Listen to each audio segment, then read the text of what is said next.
స్టూడెంట్స్లో crime mind set పెరిగిపోతుంది.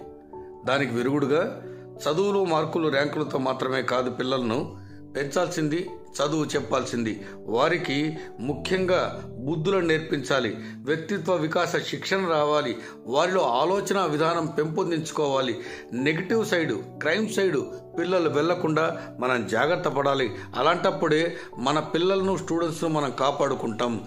వారికి drugs, bikes, క్రైమ్లు, రేప్లు, ఆత్మహత్యలో దిశగా సమాజం కానీ సోషల్ మీడియా కానీ పురిగొలుపుతుంటే వాటికి విరుగుడుగా ప్రతి స్కూల్లో ఎక్కువ మార్కులతో కాకుండా ఎక్కువ క్యారెక్టర్తో పెరిగేలాగా ప్రతి తల్లిదండ్రులు, ప్రతి స్కూలు పిల్లలను పెంచగలిగితే అద్భుతమైన సమాజాన్ని తీర్చిదిద్దుకుంటాం. లేదంటే రాబోయే అతి త్వరలో భయంకరమైన క్రైమ్ రేటింగ్ పెరిగి మనం చూడకూడని, వినకూడని అంశాలన్నీ వింటాం. కాబట్టి పెద్దలందరూ స్టూడెంట్స్ను మంచి దారిలో నడిపించాలని ప్రార్థిస్తున్నాను.